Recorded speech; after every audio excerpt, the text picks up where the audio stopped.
China memperketat keluar masuk perbatasan pada 2025. Penangguhan paspor meningkat, meninggalkan negara jadi hampir mustahil. Meninggalkan China kini terbukti lebih sulit dari sebelumnya. Pada tanggal 3 Mei seorang vlogger mengungkapkan bahwa banyak temannya menghadapi pemeriksaan ketat saat bepergian ke luar negeri.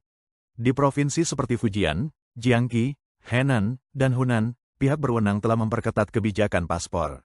Beberapa warga yang telah kembali bahkan dihubungi oleh pejabat setempat dan diminta untuk membatalkan paspor mereka. Pos pemeriksaan perbatasan kini menerapkan interogasi dan pemeriksaan yang jauh lebih ketat. Para pelancong, baik untuk pariwisata, bisnis, maupun kunjungan keluarga, harus menjelaskan seluruh rencana perjalanan mereka. Petugas bea cukai dapat memeriksa koper, ponsel, riwayat percakapan, dan surat undangan. Satu pesan yang mencurigakan saja bisa membuat izin keberangkatan ditolak. Seorang warganet menceritakan bahwa ia dikunci dalam sebuah ruangan dan diinterogasi selama lebih dari 1 jam mengenai rencana perjalanannya ke Thailand. Beberapa pelancong yang tidak memiliki tiket pulang atau bukti pekerjaan dicegah naik pesawat. Bahkan transit singkat di tempat seperti Kuala Lumpur atau rute melalui Kamboja ikut diawasi ketat.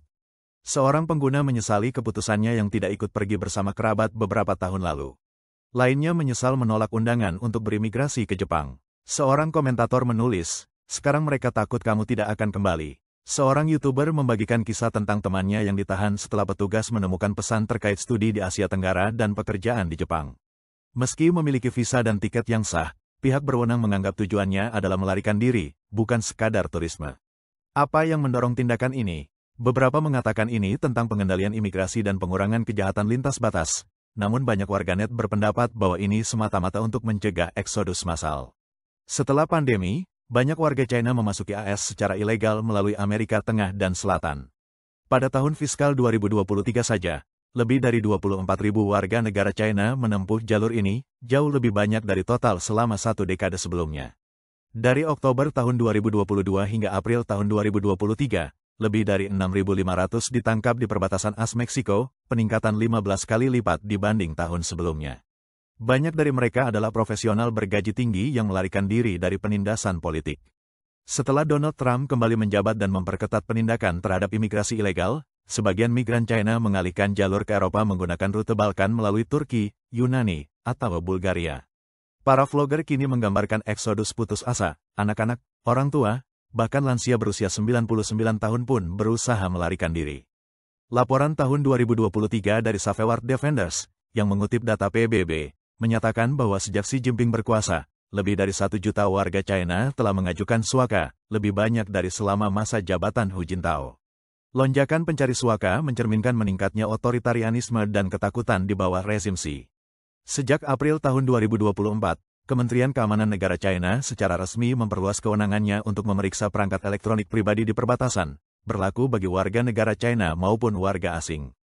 Ini melegalkan praktik yang sebenarnya sudah berlangsung sejak lama. Analis Tang Jinyuan menyatakan bahwa tujuan Partai Komunis China adalah untuk menekan masuknya informasi dari luar. Cendekiawan politik Chen Dawei mencatat bahwa rezim kini bertindak seolah-olah dalam kondisi perang, menuju kebijakan pintu tertutup. Warga yang terhubung dengan aktivisme luar negeri, seperti Gerakan Kemerdekaan Tibet atau Xinjiang, menjadi target utama. Chen menyarankan para pelancong membawa ponsel yang bersih guna menghindari masalah yang tidak perlu. Setelah China dibuka kembali pada tahun 2023, pembatasan terhadap pejabat publik dan karyawan badan usaha milik negara diperketat. Reuters melaporkan bahwa sejak tahun 2021, setidaknya 10 pejabat aktif maupun mantan pejabat menggambarkan aturan perjalanan luar negeri yang lebih ketat, mulai dari larangan, proses persetujuan yang rumit, hingga pelatihan kerahasiaan yang diwajibkan. Bahkan guru pun diwajibkan menyerahkan paspor untuk disetujui, namun kepala departemen kini enggan menandatangani dokumen, secara efektif menghalangi perjalanan. Seorang mantan pejabat kehutanan menyatakan bahwa pembatasan ini sudah dimulai sejak tahun 2014 dan sejak itu diperluas ke dokter, pejabat desa, dan siapapun yang digaji oleh negara. Laporan South China Morning Post pada Juni tahun 2024 mengonfirmasi bahwa pembatasan ini kini mencakup hampir semua pegawai pemerintah, staf BUMN, bahkan kepala sekolah dan rumah sakit. Cendekiawan Yesan mengatakan tujuan PKC sangat jelas, mencegah pembangkang melarikan diri dan menghentikan potensi pembelotan. Setelah Chia merilis video dalam bahasa Mandarin yang mengajak orang dalam PKC untuk membelot, pengawasan semakin diperketat.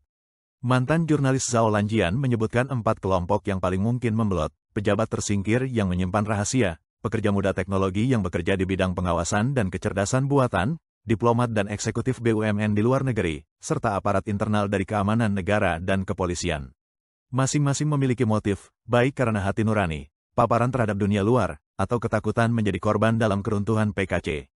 Cendekiawan yang berbasis di Australia, Yuan Hongbing, mengatakan bahwa kekhawatiran utama Xi adalah terhadap pejabat bermuka dua, dan bahwa sistem pengawasan saat ini bisa runtuh saat krisis melanda.